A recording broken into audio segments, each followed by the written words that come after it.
Hello, hello, hello, hello, hello, hello, hello. So today's episode is sponsored by Mr. Keith's Auto Sales.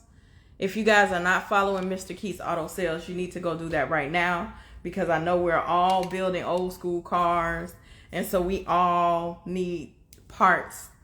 And no matter where you have to get your parts from, Mr. Keith has been in business for a long, long, long, long time. He's one of the goats in this thing, so y'all make sure y'all go follow him. So today we have Turbo Things coming on the show. I just seen her join, so I'll go ahead and bring her on. I swear I have been so anticipating. Love, love, love getting to talk to new people, especially females in this car and truck thing. So, hey, Hi, how are Kippy. How you? are you? Listen, I'm My so excited to talk to you today. my I think service is not too good, so I might have to relocate. okay, okay.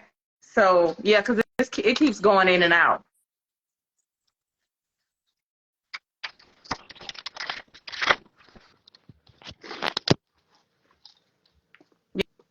Yeah, it keeps going in and out. So Oh, I'll just wait for you to. is that better? It's a little bit better, Oh, not a lot, but this is my office. I practically live in my garage. I'm out here 24/7. So this is where I work out of, do my media, everything. So okay, my service actually bad, but I okay. can move a little bit easier for you guys. Yeah, that's a little bit better. I appreciate it. So first, I wanted to tell you thank you for taking time out of your busy schedule to talk to us and answer the fans' questions. I really appreciate it. Oh, I couldn't say no. This is such a good opportunity for me, and I love reaching out to everybody and meeting everyone. So I was really excited that you reached out to me, actually, because it's nice to see other women in the car community, and I love what you're doing. Thank you. I appreciate it. And right back at you. So, what I'll do is I'll start off with one of my questions and then I'll get right into the fans' questions, okay? All right. So, tell me how you got started being into cars and trucks. Where did it all start? That's the big question. I don't really know how I evolved. I grew up with my grandparents. I grew up really independent. My grandpa was a big tinkerer. So I grew up fixing everything from the kitchen pipes to the lawnmower, driving the tractor, mowing the lawn. And it really just kind of taught me to be like really useful with my hands. And honestly, I went through school, I did some engineering and stuff like that, and it just grew to be something that I was really fond of. And I thought it was such a good, it's essential, really. I mean, if you can build stuff and you can work with your hands, you have so many options. And it was just really rewarding to me. So, like, growing up at home, wrenching on stuff, hanging out with grandpa in the garage, it just became part of my schedule. And it was so rewarding. And I just kind of built it into my career. So, for those that don't know what you do, tell everybody what you do. So I started out in the automotive field and I kind of jumped right into tractor trailers. So I started my career off being a heavy duty diesel tech. So I worked on tractor trailers, like medium heavy duty diesel. Then I kind of jumped back into cars. I became almost master certified in Nissan and Chrysler. So I spent about 3 years in the dealership and I kind of got a little bored. I wanted to work with the big boys. I wanted like bigger trucks. I wanted stuff that had like more power. I just thought it was so cool. So I went back to trucks and then I went and found a dealership and my career kind of like evolved even more. And I grew fond of the dealership because I had so much more learning opportunities. So it was a better Mhm. environment for me. I had all the tools, all the skill options. It was a really good environment. So I now work as a full-time heavy-duty diesel tech. I work on tractor trailers, almost honestly anything diesel. Here and there, I work on equipment, cars on and off. So I really never say no, and that's where my learning kind of keeps going. I keep growing, keep expanding, and that's my drive. I want to know. I want to be able to do it all. So So you can fix anything pretty much as far as an automobile. I'll try. But yep, I've jumped around a lot. Light duty, heavy duty. equipment. I do work on like small engine stuff, anything I can get my hands on. So you look pretty young. So how long have you been doing that? Um, so I think that I really got into it when I kind of bought my first tuner car. When I first learned how to drive, I obviously had to have something cool. So I got a couple like small sports cars. I was in a Mitsubishi at the time. I got a couple Eclipses, and then I got my Mazda, and that was my first modified car. So I got a 2008 Mazda Speed 3 when I was maybe 17 or so, and that was my first car that I like really modified.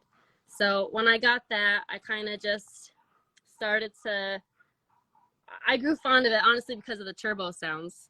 And that's kind of what led me to like my page and everything that I do. It's like, oh my gosh, I love turbos. So I had this brilliant idea to just tear my car apart out of the middle of nowhere. And everything that I was doing, I was just like so obsessed with like building boosts and taking it apart and building it. And that's kind of where turbo things came from. So everything that I do pretty much has a turbo on it.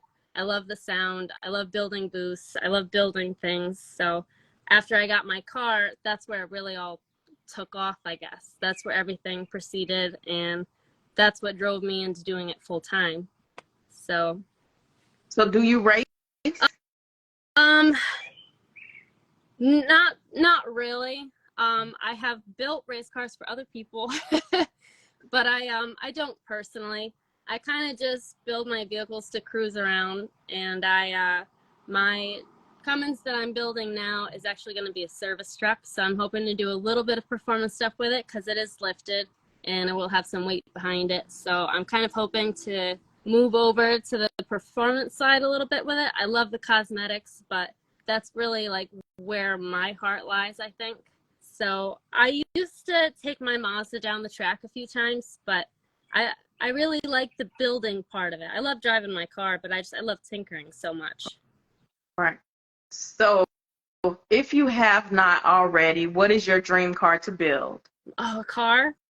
Oh man, I've never had one. I would love one. I'm obsessed with rotary, so I would really love like an old RX-7.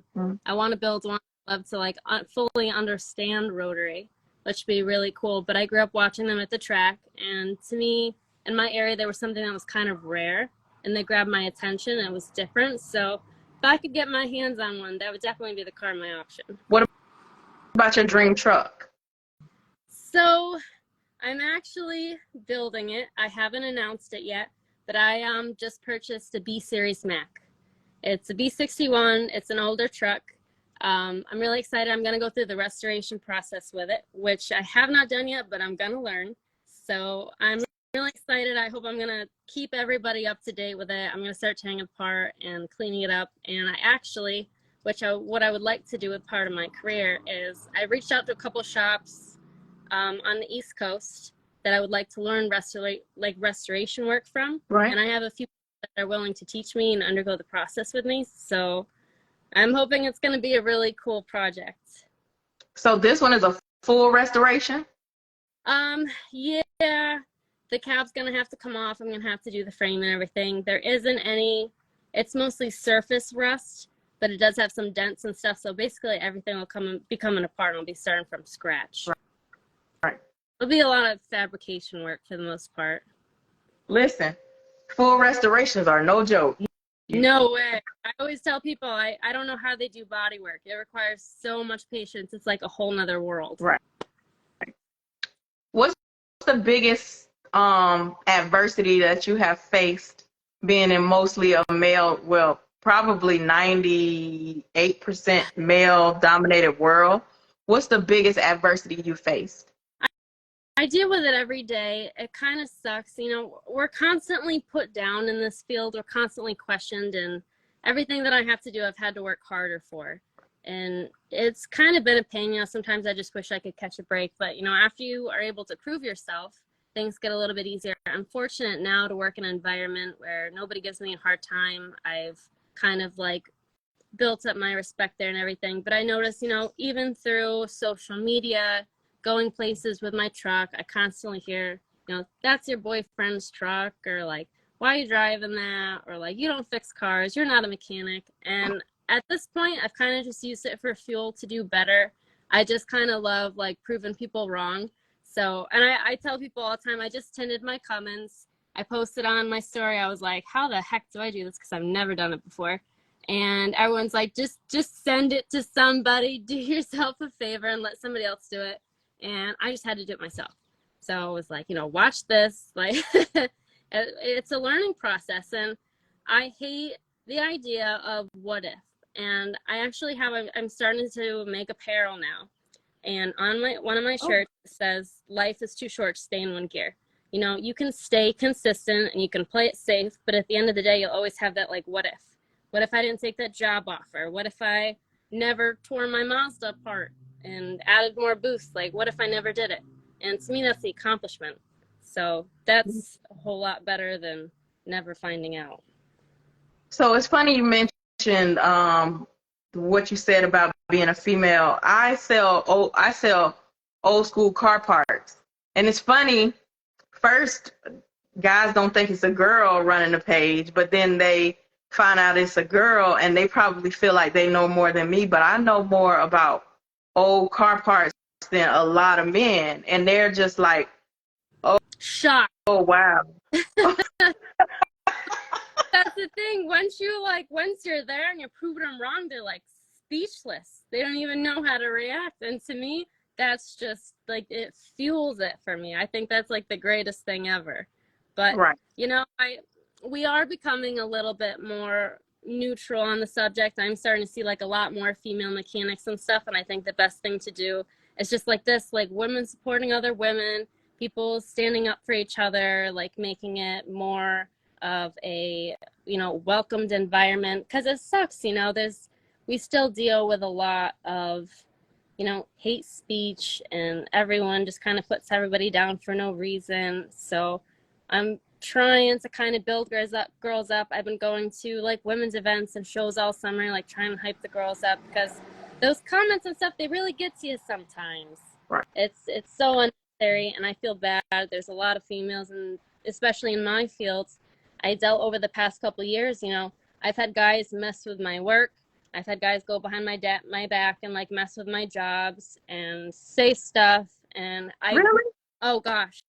Yeah, it was a really tough environment to be in. So when I started working in tractor trailers, I just had people constantly nagging me, because the heavy diesel environment, I think, is a little bit more harsh, I think, than the automotive environment. Everyone's just a little bit more, I'm not sure how to put it. They're very, really determined. I think they act a little bit superior than the automotive world. So being in that environment was just so new to everybody. Everyone doubted me. It was like I didn't belong. So it was really hard to initially start my career. So now I kind of work on my own, and I do so much better that I'm not in that environment anymore. Right. But I think it's really important to change that, because there's a lot of females that are coming into this career, and I definitely don't want them to go through that. Right. So it is a lot. I think especially, sometimes they'll be like, especially you're so tiny. Like, it's like, they're like, this little tiny girl, what's she know about doing a diesel? You know what I mean? Like, go ahead. Oh no, I was just agreeing. Like, I hear it all the time. Oh my gosh, I get out of my truck. I work mobily, so I always have like tools and stuff with me. And I showed up to a customer's house the other day. I was working on a skid steer, and I was doing the dry belt on it, and I had to preload the tensioner. And I grabbed my pry bar that's about 6 feet out of the back of my truck. And he was just, he had no idea what to think about it. He's like, where the thing's as big as you are?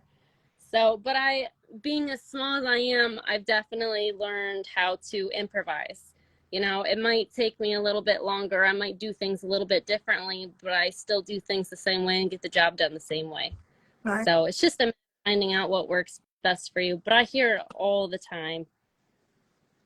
So let's talk about social media. Has social media been a blessing or a curse for your business? So it was hard to overcome at first. I've always kind of been a black sheep.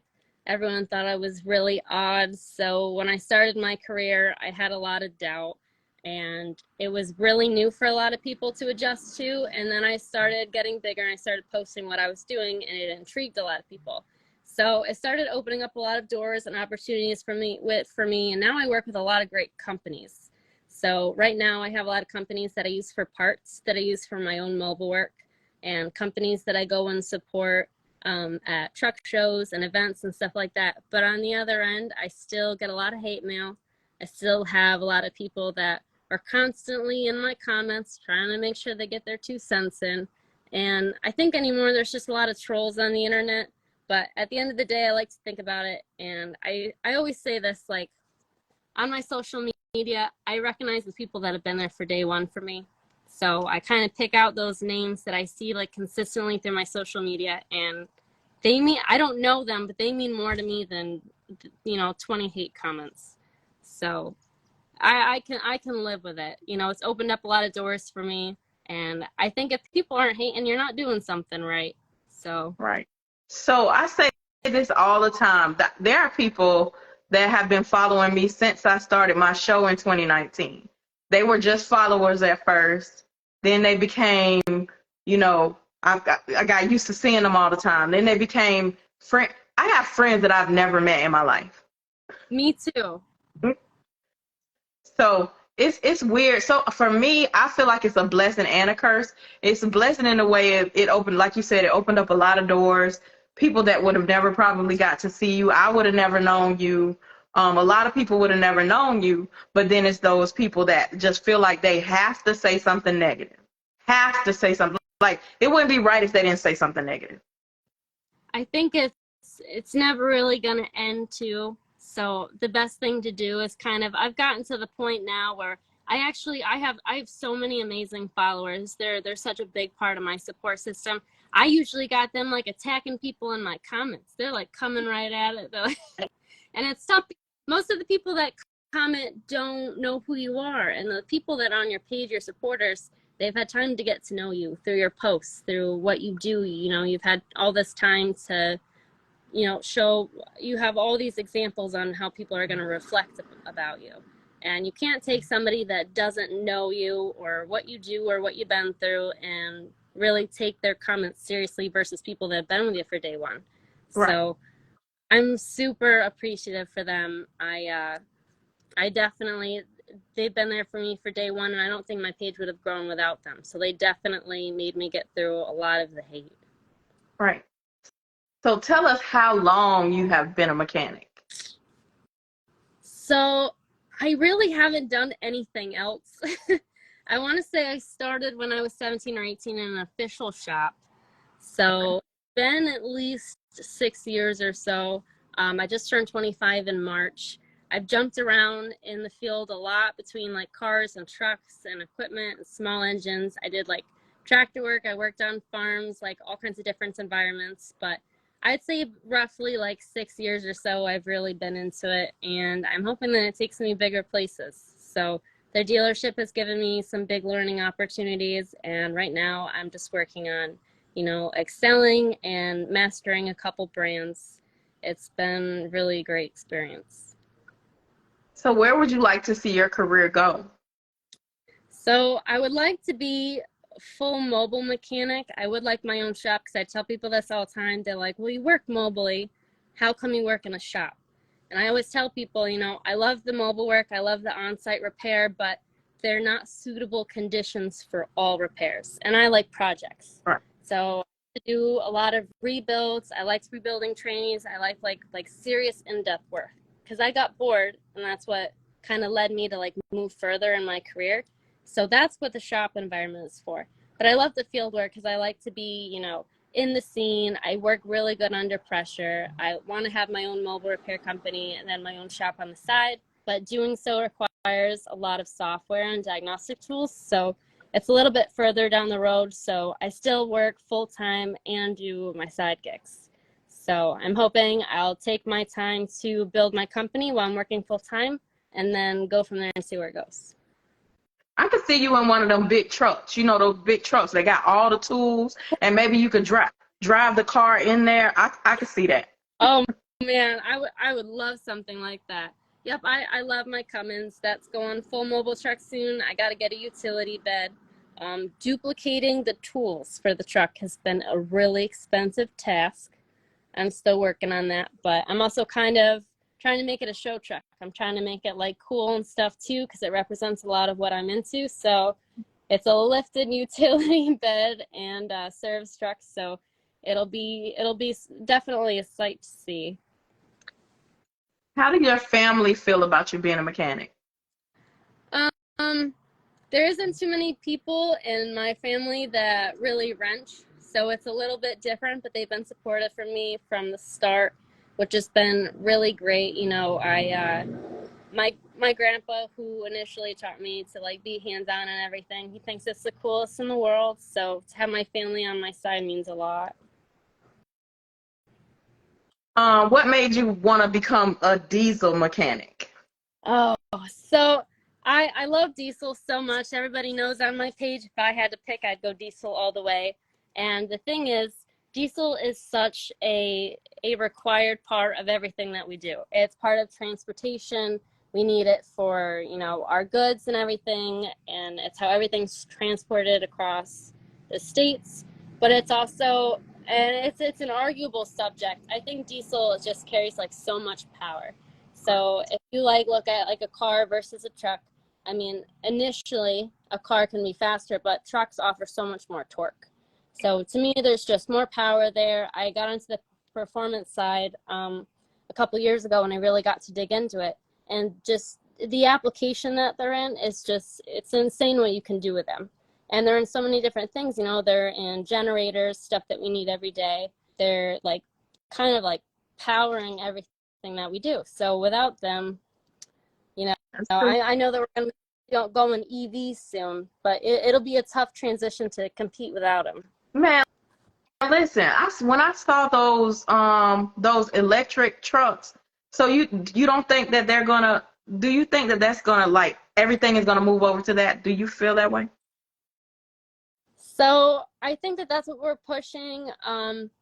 I did get EV certified through Nissan, and before I left, their predicament was by 2030 they were going to try to convert to all EV.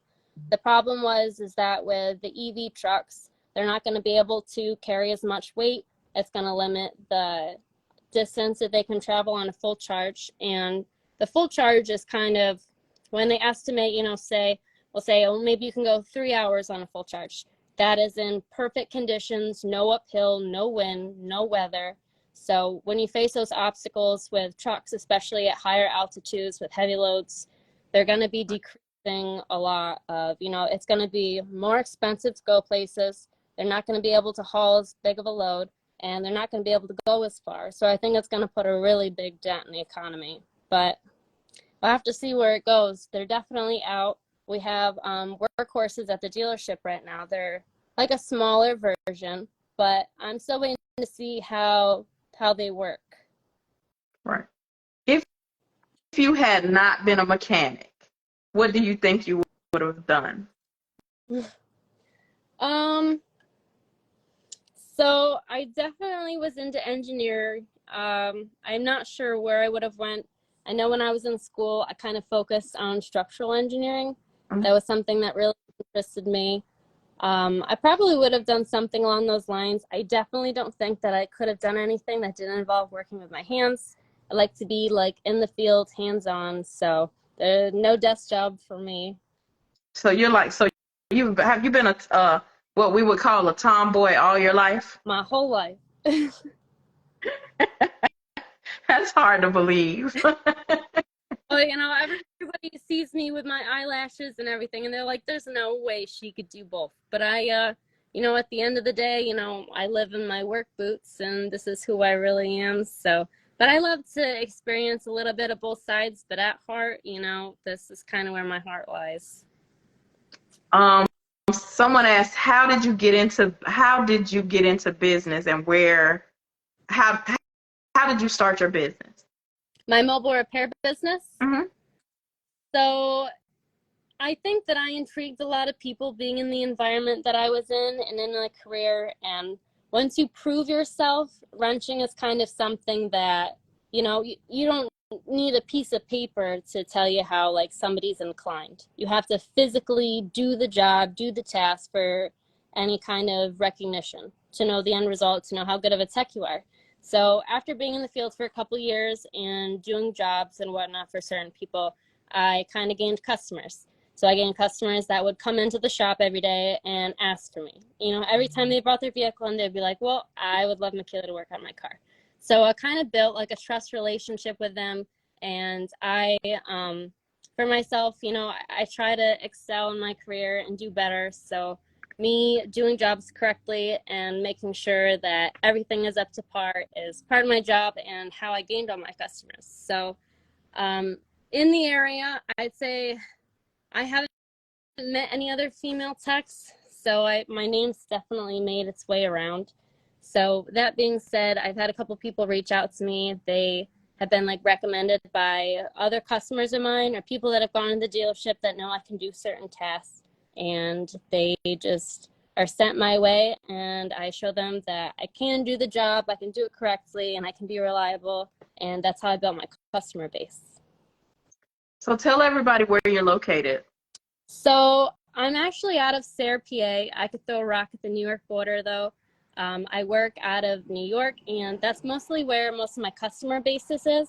But I'm hoping to expand my mobile company. I usually drive within 2 hours. For certain circumstances, I do travel a little bit more, but I try to stay within my radius. What's your tool brand of choice? Oh, that's a tough one. I hop around a lot. Honestly, I like what I like. I do have a lot of Mac tools. I will say, though, that I have tools from each brand that I kind of just stick with. So I don't have everything of one company. So if I find something from one company that I like, I usually stay right there with that tool. But it kind of differs between like my wrenches and my impacts. Like I have Snap-on ratchets and Mac Air tools. So I kind of hop around to what I like. What would be a piece of advice that you would give to a female looking to get into diesel mechanics? So my biggest thing for me that really brought me down was the lack of support from everybody around me, people that were already in my career. And I just want to like let people know, because I didn't know this until I had my social media. It was really hard starting my career, and I didn't have that backbone. But once I started posting what I was doing on my social media, I met supporters that I didn't know that were there for me more than, you know, anybody in the shop. So there are people out there that are going to support you. Don't give up. It's going to be hard, but the end game is just so worth it. So there's definitely like people like me, anybody that needs support, anybody that needs help. I hope, you know, they'd reach out to me because I'd be there 100%. So don't give up. Do you also know how to drive trucks? Yep. So it's part of being able to wrench. I don't have my CDL, but I do need to get one because I do work on heavy diesels.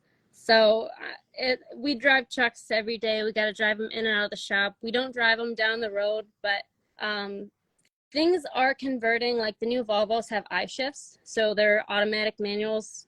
There's a lot of restricted CDLs anymore, but a lot of the older trucks are still, you know, 18 speeds, 13 speeds. So it's kind of a requirement for the job.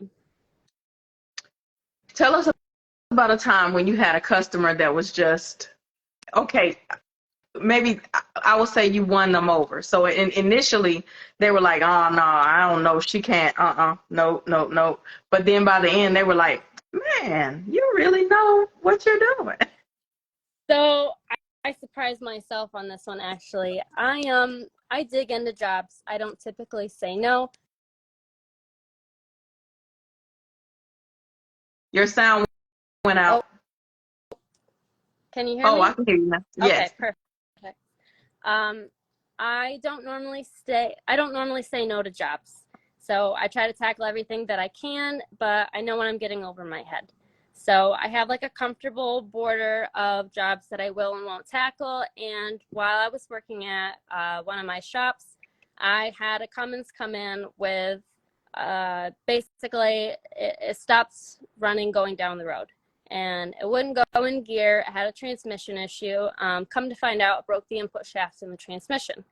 So normally when you tear down transmissions, if you get to 70% failure, it's an automatic reman. It's cheaper to buy a reman transmission than to rebuild it.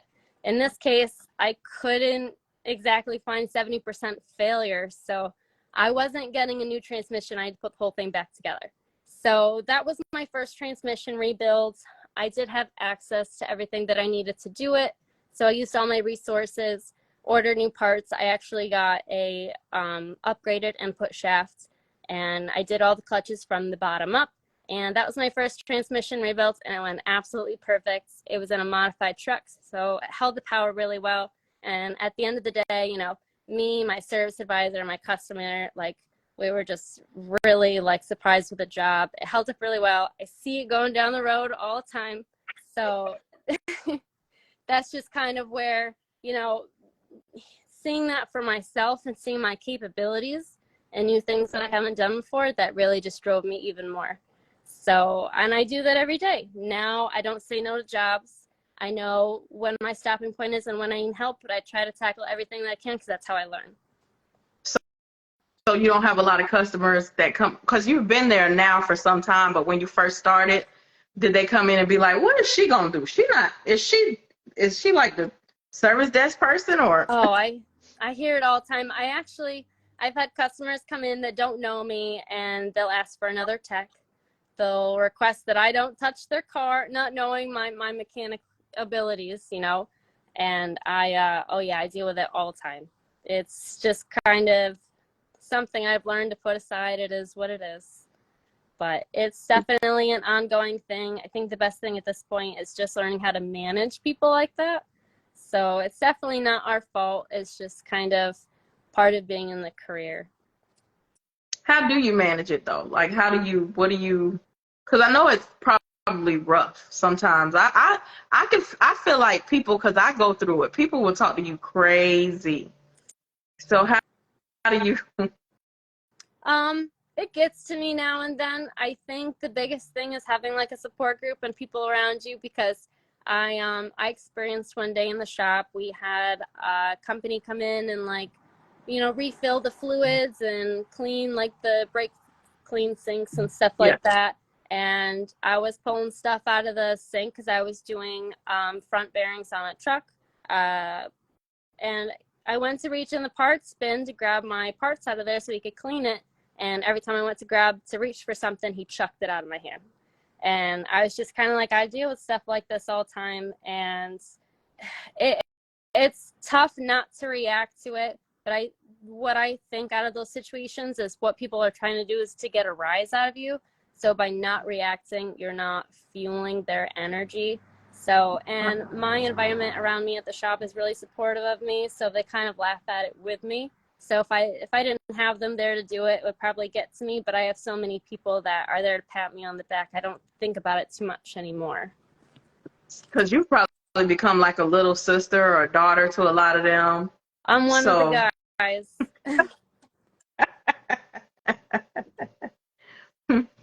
Do you think you would want your kids to do the same thing that you do? I try to think about all the time what I would change and what I'd do differently. What I wish I had was somebody kind of growing up to like really look after and teach me. My grandpa was a big part of my life, but I didn't really get into automotive until I bought my Mazda. The shop that I bought it from was actually like a local family-owned business, and I used to hang out there every day on the weekends. You know, I used to go there, like have them help me with my car, learn stuff. And I held the flashlight for his dad and everything. That's kind of what I did. So I think I would love my son to be mechanically inclined in whatever direction he likes to go, because I think it's a big part of life. And I just hope that I can be there to kind of lead him in the directions. You know, I had to learn the hard way, I think, being a female in the environment. You know, I had to take the long road. I didn't have anyone to really help me. Every time I asked for help, it like led me in the wrong direction. So I really want to try to advance him through his career, help him like with all the shortcuts, you know, tell him where the hidden bolts are, things that are really going to help him. And I think that he'll do really well. What's been the best part, your favorite part of what you do? So I recently, more than anything, I've noticed a lot of kids that come up to me. So I kind of like see the future in progress and evolving, and to see like all these little kids looking up to me and like wanting me to be a part of things. And it really warms my heart, like more than anything, just to be looked up to, because I spent a lot of my career looking up to other people that kind of, they let me down. I looked up to all these people for like the sense of direction and help and everything. And I want to be a good role model for them. So seeing that kids look up to me and that I can help them and do something good back, that's really where it's at for me. It means a lot. When it comes to social media, did you understand what you were signing up for? Oh, And then go ahead. it's been a full-time job. I don't know how people do it. There's a lot of content creators that just have like amazing content, and I had time to look through your page, and a lot of like the videos and the content that you made. It's like I tried doing it myself, and it took hours. Like, it was so much time out of my day, and I'm looking at everyone's videos, and I'm like, these are fantastic. Like, they look like professional edited videos, and I'll sit on my couch for like 4 hours and like scrap it because I didn't like it. So it's a lot more time consuming than I thought. I give everybody credit, seriously. Right. What I mean, of course the content creation part, but I'll give you an example. So the other day, and I haven't told very many people this story, right? I was at a car show last weekend, and a guy walked up to me and he was like, "Hey, KP, how are you?" I said, "Hey." So he introduced me to his wife and his son, and I had a conversation with them, and he said, "Can we take a picture?" I said, "Sure." So we took the picture, and he said, "Oh my God, my mom's going to flip out. She watches you all the time." I was like, Oh, that's the best feeling in the world, isn't it? right. So do you have a lot of instances like that? Even you talked about the kids, but it's adults too, right? Oh, absolutely. So what made me really happy in Atlantic City, I met a lot of new faces. So, and they were people that watch me regularly. They keep up with like my everyday content. And the age range was what really like surprised me the most, because I had kids come up to me, and then I also had a lot of older people that come up to me and watch my content. So it makes me really happy to know that I reached like a really wide range. So it was really cool, because I like to be, really neutral and have something for everybody. I try not to be biased or anything. So to be able to have like kids come up to me and say like, this is what they're building with their dad, this is what they're doing at home. And I tell them, like, send me your stuff, like keep me up to date, like show me what you're doing. And then like same thing with, the older age group. I feel so respected that somebody that's, been wrenching for a couple years or been through my career is like looking down and cheering me on, supporting me. It means so much. And they always ask for pictures. I wish I had a photo album of everybody that I got to meet at shows, because it just means so much to me. That's why I make sure I tell them to tag me. You're gonna eventually have to Yes, start getting them you're gonna have to get one of them pictures and just sign and just sign and just yes. sign. I love that. I've seen at a lot of truck shows, there's a couple trucks that they have like a metallic Sharpie, and they ask people to like sign the truck or leave them a note or something. It's so cool. It's just such a good reminder. Right. Yes, I I don't think I knew what I was signing up for. I don't think I knew when it really hit me one day was when I was in a restaurant eating, and somebody's like, aren't you? I was like, yeah, that's how you know me. They're like, oh, I follow you. I'm like, I I didn't know that this was gonna happen. That's the best feeling ever. So other than being 100% mobile, what else would you like to do? So something I would like to do, and I didn't realize this until I went to an actual women's event. There's a lot of women in my field that have builds that are kind of like me. They're under construction, and there's a lot of girls that are putting in all the work and doing all the right things, and they're unnoticed. And one of the things that I want to do is I just want to play a big role in, you know, empowering women and supporting everyone, especially in my field that is still learning, because I want to be able to help them. So I want to go to a lot of events. I want to reach out to a lot of female builds. I want to post them on page. I want to go to shops. I want to help people with their builds. I want to have my hands on it. And I kind of want to like show the women behind the scenes that are like doing all this stuff that really aren't recognized because they don't have, you know, big flashy vehicles, or they're not doing something cool, but they're putting in, you know, just as hard as the work, just as much time, and I want to make sure they get noticed. So I really just want to play a big role in that, because there's a lot of people, I've been through a lot of times in my career where I just want to give up. Like, you know what, give me the desk job. I'm tired today. So I definitely want to be that reason to keep going. So those were all my questions. If you could say anything, or you wanted to, or you could tell your fans, followers, supporters, heck, I guess even your haters, anything, what would you want for them to know?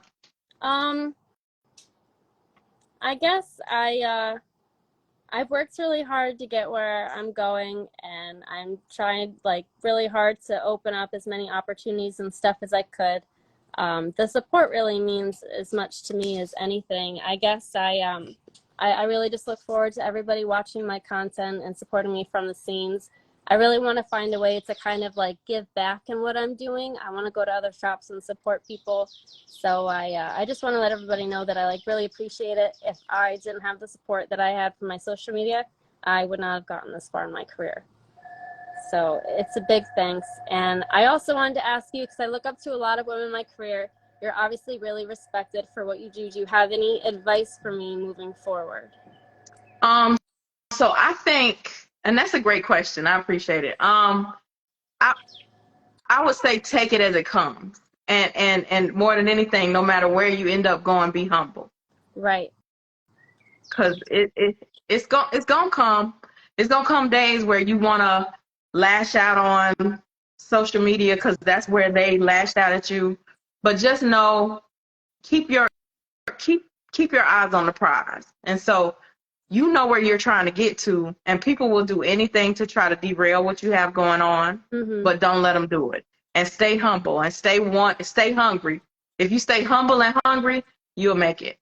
I like it, humble and hungry. I have noticed that I looked up to a lot of successful people for a long time, and I watched them grow, and I noticed that they've changed.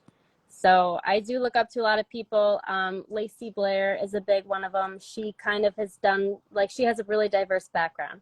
She's done so many different things, and she's gone huge now. She's a huge woman supporter, and she's like seriously stayed true to her colors, like no matter like where she's at in her life and what she's doing. And she keeps moving on to like new things. So like once she tackles something, she's like on to something else. And I really appreciate her drive. She stayed really true. She's kind of somebody like me. She's like cheering all the girls on in the background. So it means a lot. What I do for work, I genuinely enjoy. It's not, you know, so much for the attention or anything like that. I post a lot of my jobs on social media, and I think that's kind of where my community came from, and my supporters. They're blue-collar people in the field just like me. So what I'm doing is what they enjoy too, and for that I'm really thankful for all of my followers and how diverse the crowd is and how good they are for it. Well, it's dope you've really been able to turn your passion into your paycheck. It's not many people that can say that.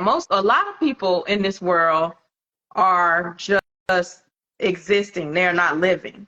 So the fact that you've been able to turn your passion into your paycheck, you are leaps and bounds, and you're on 25, 26, you're leaps and bounds over 30, 40, 50, 60-year-olds. They're just going to work on autopilot. They just have to, they do it because they have to do it. Right. And I do feel really fortunate. It was definitely really hard to get here, but I do, if my son like chooses to go into this career, I definitely want to help him avoid a lot of the hoops I had to jump through and stuff like that. So I'm definitely still learning. I have a lot to learn from other people too. So I'm hoping that I can keep going and excel in my career. Oh, you haven't even reached the pinnacles you're going to reach. So I'm here cheering you on from the sidelines. I definitely can't wait to see where you go, and hopefully one day, we'll be able to get together and have lunch or something, or do something really, really big. I can't wait. I would love that. We should definitely link together soon. I would love to make more media and see a little bit of what you do for my page, because everything that I do is to support other women too. So I would love to come down and meet you and maybe like blog at one of your events and maybe link up with some other female creators. I got you. I'll call you off here. I appreciate you sitting down with us today. I know you're busy, so I really, really, really appreciate you taking the time. Oh, I wouldn't miss it. It means a lot. I have a lot of people. I never stop moving, and I think that's the only reason I've really been able to make it this far. I've worked really hard, so I definitely I needed this to take the time to remember that I am here, and I need to give myself some more credit. And I really appreciate the support from you. It means a lot. You're welcome. We're always our own worst critic, but don't let it get to you and just keep pushing. And like I said, I'm here watching. I can't wait to see what you do. Thank you so much. It means a lot. I appreciate you. You have a good night. You too. Have a good night. Nice to meet you, KP. All right. Bye-bye. Thank you so much. So, guys, that was Michaela. Her Instagram name is Turbo Things. If you are not following her, make sure you go do that now. She's really, really dope. And she is a diesel mechanic by trade, but y'all heard her, she works on everything.